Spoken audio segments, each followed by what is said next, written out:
थोड़ा बात कर लें कि साहब ये 2 और इसी प्रकार के व्यक्ति हैं, एक उद्धव ठाकरे और एक उनके भाई राज ठाकरे। तो बाबा जी से पूछूँगा, बाबा जी तो आपने तो महाराष्ट्र में बहुत समय बिताया था इस बार चुनाव के समय पर। तो अब ये इनकी फैमिली रीयूनियन हो गई है और फैमिली रीयूनियन का टॉपिक जो है वो हिंदी विरोध है। तो अब ये जो इन्होंने कार्यक्रम किया है इस पे कांग्रेस ने कोई टिप्पणी की नहीं है, कांग्रेस ने अपने आप को थोड़ा-सा अलग करके रखा हुआ है। तो ये जो एक पॉलिटिकल मूव है, इसके बारे में आपकी क्या टिप्पणी है? सर, पूरी तरह डेस्परेशन में उठाया गया कदम है। कोई ऑप्शन ही नहीं बचा था उद्धव ठाकरे के पास, क्योंकि अब वो जितने भी कॉम्बिनेशंस बना सकते थे वो सारे के सारे ट्राई ऑलरेडी कर चुके।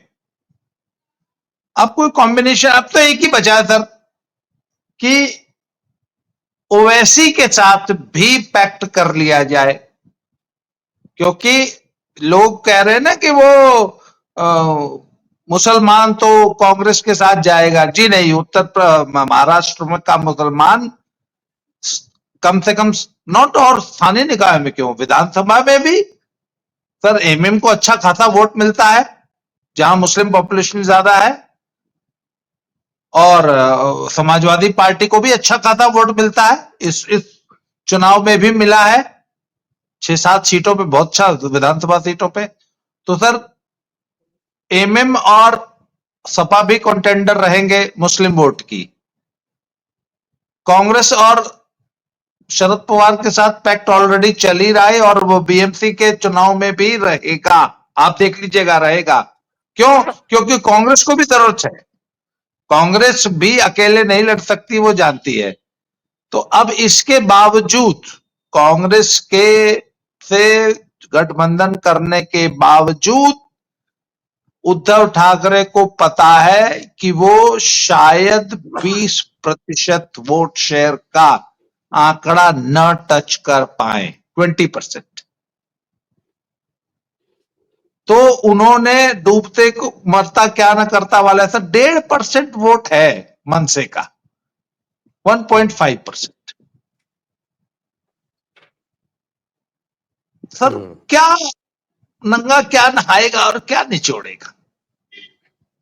अच्छा, हिंदू जो कोर वोट था बाला साहब ठाकरे का कोर वोट, वो इन्होंने अपनी बचकानी अदूरदर्शी राजनीति के चक्कर में उसका तो सत्यानाश कर लिया। आज हिंदू जो कोर वोट है वो उद्धव भाव ठाकरे को छोड़ के शिंदे के साथ और भाजपा में जा चुका है। तो सर ये तो, और हिंदी का तो सर बहाना ही बहाना है। किसी तरीके से ये बीएमसी में चुनाव में अपनी उपस्थिति, और अभी भी मुझे लग रहा है, आप देख लीजिएगा, कहीं ये मुझे पूरा डाउट है कि कांग्रेस से भी नीचे न चले जाएं टैली पे। जब बीएमसी का फाइनल रिजल्ट आएगा तो आप देखेंगे कि ये तीसरे और चौथे नंबर के लिए संघर्ष करते दिखाई देंगे फाइनल टैली में। और मुझे पूरा विश्वास है कि ये कांग्रेस से नीचे भी रह सकते हैं। निश्चित रूप से बीजेपी और शिंदे साहब की शिवसेना इनसे ऊपर रहेगी। तो ठीक है सर, कोशिश कर रहे हैं बेचारे, कर लेने दीजिए, पर पॉलिटिक्स उसकी खत्म है। आपकी बात को ही आगे बढ़ाता हूँ और थोड़ा सा विधानसभा चुनाव के जो आंकड़े थे उन पर थोड़ी सी दृष्टि डाल लेते हैं।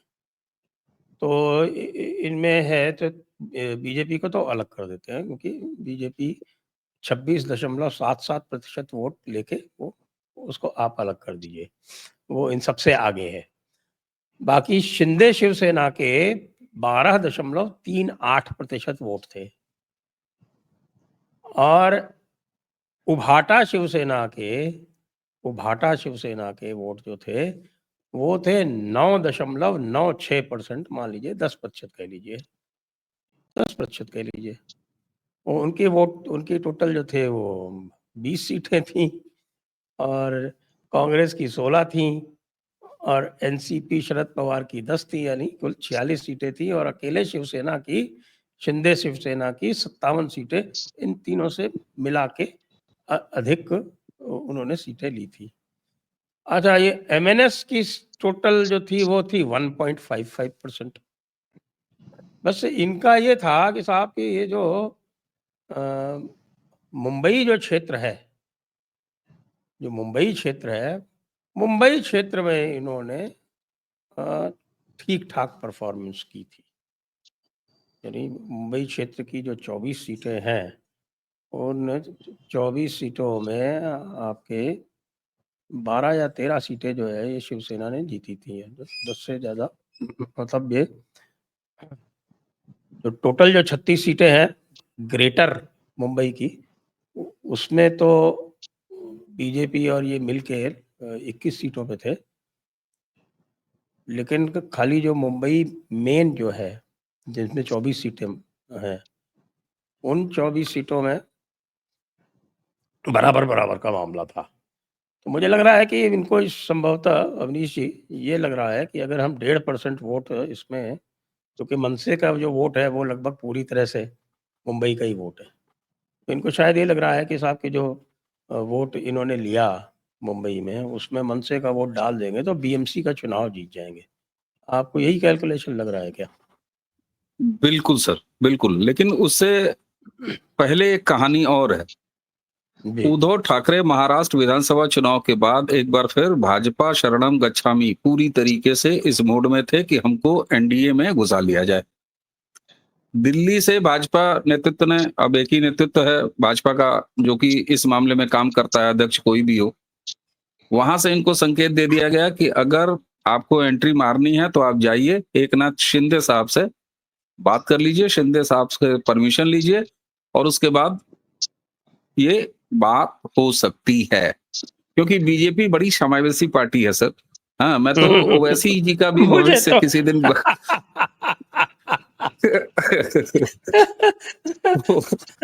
बीजेपी नहीं, कांग्रेस के भी बहुत, बहुत सारे लोग आ गए राहुल गांधी को छोड़ के, और सभी आ गए इनके हाँ पास में। बिल्कुल सर। राहुल गांधी जी के लिए तो मैं अभी इतना आशावान नहीं हो सकता हूँ भाजपा की तरफ से। वो मैं तभी हो पाऊंगा जब भाजपा मुझे अध्यक्ष बना दे, तो मैं प्रयास भी करूंगा सर कि राहुल भैया आप भी आ जाइए। लेकिन सर मतलब भारतीय जनता हाँ, पार्टी ये का बड़ी एक ये हेडलाइन जो होगी ना कि Rahul Gandhi to join BJP. हाँ, बिल्कुल सर। तो इनसे साफ तौर पर उद्धव भाई से ये कह दिया गया था। इन्होंने काफी प्रयास किया सर, बहुत प्रयास किया। और जब इनको ये कहा गया कि हम मालिक नहीं है कि आप एंट्री होंगे कि नहीं, ये डिसीजन शिंदे के पास है। शिंदे से अगर आप बात करेंगे, शिंदे साहब जब ये प्रपोजल रिकमेंड करके हमारे पास भेजेंगे, तब हम विचार करेंगे।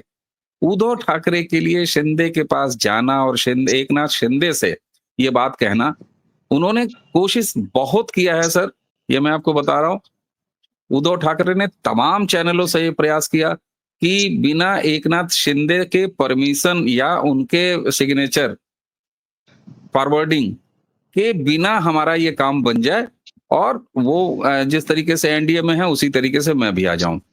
जब उनको स्पष्ट रूप से ये आशा खत्म हो गई कि हमारी एंट्री नहीं होगी, तो फिर वहां से आपकी बात जो आपने कहा कि विशुद्ध बीएमसी चुनाव के लिए, क्योंकि बीएमसी चुनाव में 1.5-2% का टॉपअप भी कम से कम इतना बन जाता है कि उनको जो है, जो बीएमसी का इनको कमाई का जो एक पुराना चस्का लगा हुआ है, वो इनको हासिल हो जाए।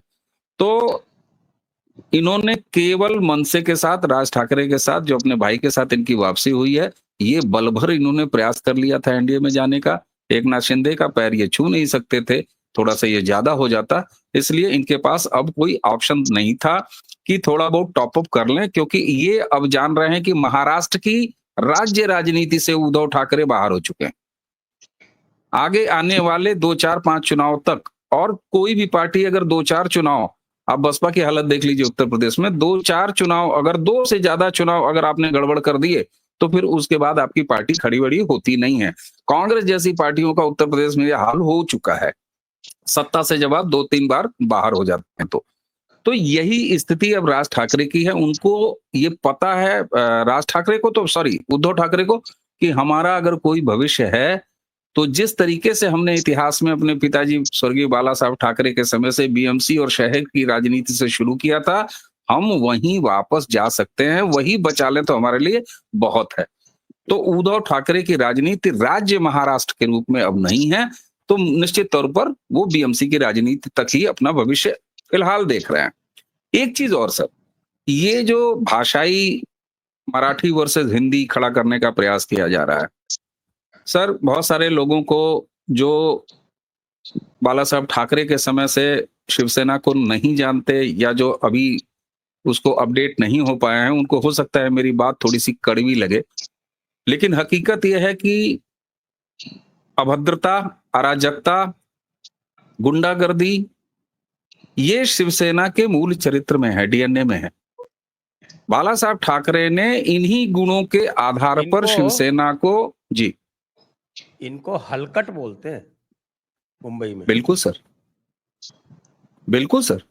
बाला साहब ठाकरे ने यही इन्हीं गुणों के आधार पर शिवसेना को मुंबई में और उसके बाद जो थोड़ा बहुत बाहर इस्टेब्लिश किया, और शिवसेना का बाला साहब ठाकरे के समय में भी से लेके आगे तक शिवसेना का मुंबई के बाहर जो कुछ भी विस्तार हुआ है, भले छोटे भाई की भूमिका में भारतीय जनता पार्टी रही है, लेकिन भारतीय जनता पार्टी के साथ अलायंस के चलते ही इनकी ओपनिंग, इनका खाता खुला है मुंबई के बाहर। अदरवाइज सर वसूली, चौथ वसूली, हफ्ता वसूली, छोटे रेडी दुकानों से लेके बड़े रेस्टोरेंट तक, शेट्टीज के रेस्टोरेंट तक, इसके अलावा बार से, किसी जमाने में मुंबई में डांस बार हुआ करते थे, सारे तरह की उठाईगिरी, सारे तरह की हफ्ता वसूली, छोटे दुकानदारों से लेके बड़े होटलों तक, फिल्म इंडस्ट्री से लेके ठेकों तक, किसी पट्टे तक, यहाँ तक कि शराब की दुकानों तक, मोहल्ले मोहल्ले में इनका अपना चैनल, और उन्हीं चैनल से ये पैसा वसूलते थे। यही इनकी पहचान है, यही इनके डीएनए में है। बाला साहब ठाकरे के साथ अंतर बस इतना था कि आज उद्धव ठाकरे हरे चादर ओढ़ के ये काम करने का प्रयास कर रहे हैं। एक बार फिर बाला साहब ठाकरे हिंदू हृदय सम्राट बनके और भगवा कपड़ा पहन के ये काम करते थे। मेरी बात ये कटु लगेगी, लेकिन शिवसेना का डीएनए यही है।